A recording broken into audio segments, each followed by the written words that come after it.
हरियाणा का election Bharatiya Janata party के लिए बहुत अहम हो चुका है। हरियाणा इलेक्शन में भारतीय जनता पार्टी किसी तरीके से अपनी साख बचाने के लिए तीसरे टर्म के इंतजार में है और लगातार ये कोशिश किया जा रहा है कि हरियाणा में फिर से भारतीय जनता पार्टी की सरकार बने। और गोदी मीडिया और सरकारी मीडिया, दरबारी मीडिया, तमाम लोग इसी कोशिश में लगे हुए।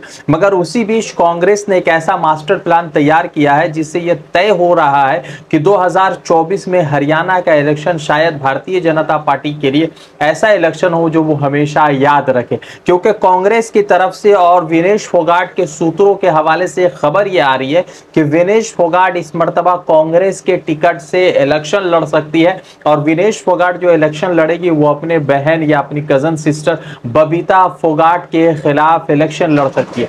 बबीता फोगाट जो है कॉमनवेल्थ गेम की मेडलिस्ट है, उनके ऊपर दंगल फिल्म बन चुका है और इसीलिए यह महत्वपूर्ण हो जाता है कि दो बहनें आपस में इस मर्तबा इलेक्शन के मैदान में उतरेंगी और इलेक्शन के मैदान में ये तय करेंगे कि कौन इस मर्तबा इलेक्शन जीत रहा है और हरियाणा में किसकी सरकार बनने जा रही है।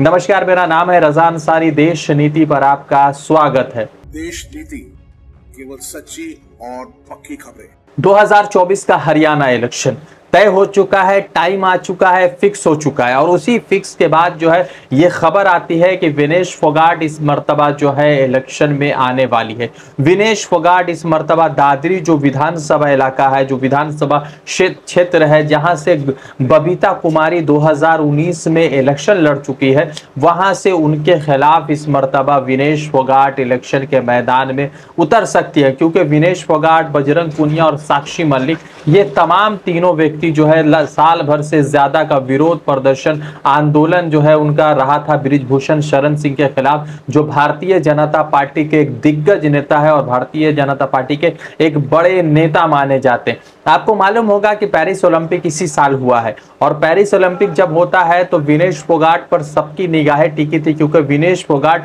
लगातार विरोध प्रदर्शन में थी, आंदोलन में थी। और उसके बाद जब वो पेरिस ओलंपिक पहुंचती है तो वो फाइनल के मुकाबले में पहुंचती है और ओलंपिक में फाइनल में पहुंचने वाली वो देश की पहली रेसलर बन जाती है। मगर उसी ओलंपिक फाइनल जहां आयोजन होना था, आयोजन होने से कुछ घंटा पहले ये खबर आती है कि विनेश फोगाट जो है डिस्क्वालीफाई हो गई, क्योंकि उनका 100 ग्राम वजन बढ़ गया है।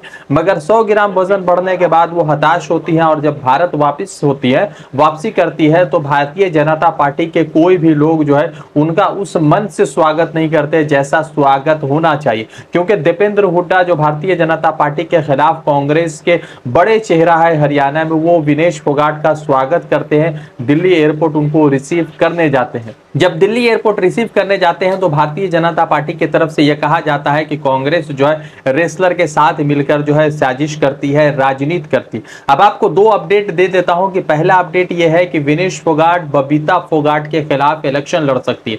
बबीता फोगाट विनेश फोगाट की कजन सिस्टर है, चचेरी बहन है और बबीता फोगाट भी जो है कॉमनवेल्थ गेम जो है मेडलिस्ट है और विनेश फोगाट भी कॉमनवेल्थ गेम गोल्ड मेडलिस्ट है। तो दोनों के बीच में इस मर्तबा हरियाणा का इलेक्शन हो सकता है और हरियाणा के इलेक्शन में दोनों बहनें एक दूसरे के खिलाफ मैदान में उतर सकती है। बबीता कुमारी फोगाट जो है ऑलरेडी 2019 में जब वो रेसलिंग से उन्होंने संन्यास लिया था तो वो भारतीय जनता पार्टी के टिकट से वो दादरी का विधानसभा इलेक्शन लड़ी थी। मगर 2019 में वो तीसरे पोजीशन पर चली गई थी और उन्हें सिर्फ 24,000 के अराउंड जो है वोट मिला था। तो उनको जो है हरियाणा के 2019 के विधानसभा इलेक्शन में मुंह की खानी पड़ी थी और इस मर्तबा फिर भारतीय जनता पार्टी शायद उन्हीं को टिकट देने जा रही है।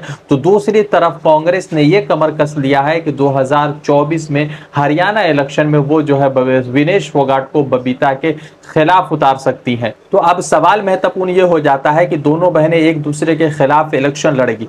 और इलेक्शन का महत्वपूर्ण इसलिए भी हो जाता है क्योंकि हरियाणा इस मर्तबा जो है विनेश फोगाट के आंदोलन के साथ खड़ा था। तो क्या 2024 का जो इलेक्शन है वो इस बात को तय कर देगा कि 2024 में क्या कुछ होने जा रहा है। एक अपडेट आपको दे देता हूं कि आपको मालूम होगा योगेश्वर दत्त जो कॉमनवेल्थ गेम मेडलिस्ट है प्लस ओलंपिक में भी जो है ब्रोंज जीत कर आए थे, वो ऑलरेडी भारतीय जनता पार्टी में। अगर योगेश्वर दत्त इलेक्शन लड़ते हैं तो योगेश्वर के खिलाफ शायद इस मर्तबा जो है बजरंग पूनिया भी मैदान में उतर सकते। और अटकलें ये भी तेज हो रही है कि बजरंग पूनिया के अगर भी योगेश्वर दत्त इलेक्शन में उतरते हैं तब बजरंग पूनिया उनके खिलाफ इलेक्शन में लड़ेंगे। आपको एक अपडेट दे देता हूं कि बहुत सारे लोगों को लगता है कि विनेश फोगाट और जो बबीता कुमारी फोगाट जो है दोनों अपनी बहन है, मगर आपको बता दूं कि दोनों अपनी बहन नहीं है, दोनों चचेरी यानी कजन बहन है। विनेश फोगाट के फादर का नाम है राजपाल फोगाट और बबीता कुमारी फोगाट के पिता का नाम है महावीर फोगाट।